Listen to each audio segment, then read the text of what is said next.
Already সকলোৱে জানিছে যে আজি বছৰটো আটাইতকৈ ডাঙৰ সূৰ্যগ্ৰহণ হ'ব। এতিয়া আমাৰ ভাৰতীয় সময়ত প্ৰায় ষ্টাৰ্ট হ'ব 9:15 পৰা 3:04 এই সূৰ্যগ্ৰহণটো থাকিব।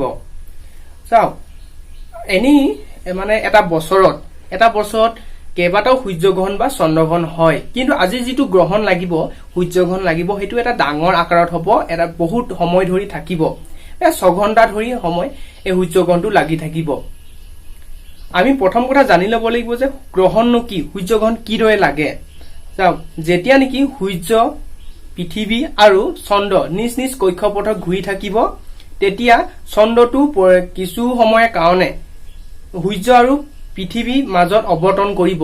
তেতিয়া পৃথিৱী কিছু কিছু অংশত ইয়াৰ ছায়াটো পৰিব। যিহেতু চন্দ্ৰই সূৰ্যটো ঢাকি ৰাখিব, তেতিয়া সূৰ্যৰ পোহৰ পৃথিৱীত নপৰে, তেতিয়া মানে কিছু কিছু অংশত ইয়াৰ মানে আন্ধাৰ হয়, তেতিয়াই সূৰ্যগ্ৰহণ লাগে সাধাৰণতে ক'বলৈ গ'লে।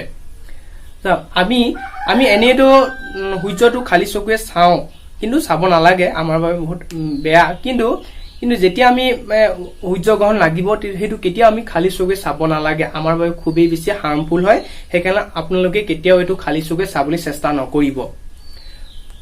আৰু এটা কথা যে সূৰ্যগ্ৰহণ হ'ব, যেতিয়া সূৰ্যগ্ৰহণ হ'ব, মানে জ্যোতিৰ্বিজ্ঞানীসকলৰ মতে কিছুমান ৰাশিৰ বাবে হয়তো বেয়া হ'ব পাৰে, মই সেইটো ক'ব নাযাওঁ। যদি আপোনালোকে বিচাৰে চাই ল'ব পাৰে যে বহুতো জ্যোতিৰ্বিজ্ঞানীসকলে কৈছে কিছুমান ৰাশি, কোনবিলাক ৰাশিৰ কাৰণে ভাল, কোনবিলাকৰ কাৰণে বেয়া।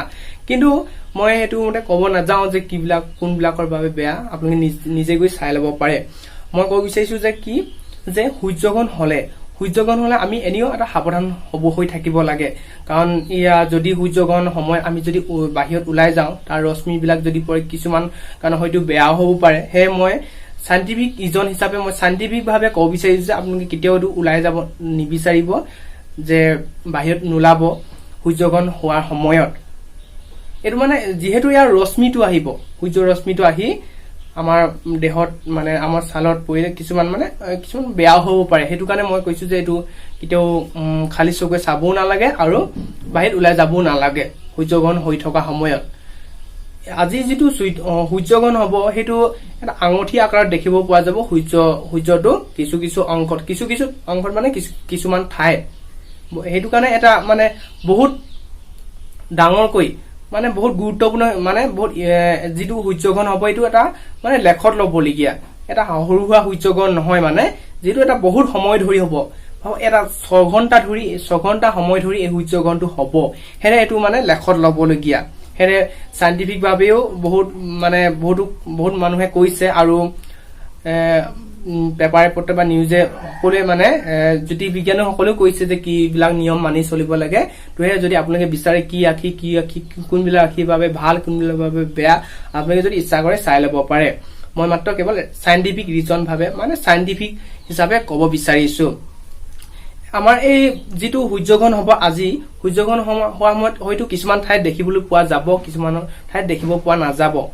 মানে কিছুমান ঠাইত ভালদৰে দেখিব পোৱা যাব, মানে গোটেই মানে যিহেতু আঙুঠি আকাৰত হ'ব এই সূৰ্যগ্ৰহণটো হ'লে, মানে হোৱাৰ সময়ত সূৰ্যগ্ৰহণ হ'লে যেতিয়া হ'ব, এটা আঙুঠি আকাৰত দেখিব পাব। কিন্তু এই আঙুঠি আকাৰতে সকলো ঠাইতে যে দেখিব পোৱা যাব সেইটো নহয়, কিছু কিছু ঠাইতহে এইটো মানে দেখিব পোৱা যাব আংশিকভাৱে, কিছু কিছু অংশত দেখিব পোৱা যাব, কিছু ঠাইত দেখিব পোৱা নাযায় এই সূৰ্যগ্ৰহণটো, কিন্তু ডাঙৰকৈ লাগিব। সেইটো মই অলৰেডি কৈছো যে এইটো যিটো আজি সূৰ্যগ্ৰহণ হ'ব, সেইটো আজি এই বছৰটো মানে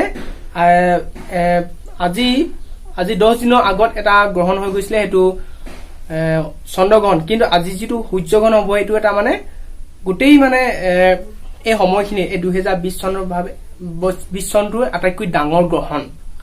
সেয়ে মই পুনৰবাৰ কৈছো যে আপোনালোকে কেতিয়াও খালী চকুৰে নাচাব আৰু বাহিৰত ওলাই নাযাব। তো এইটো আছিল এটা সৰু সুৰা ভিডিঅ'। ধন্যবাদ।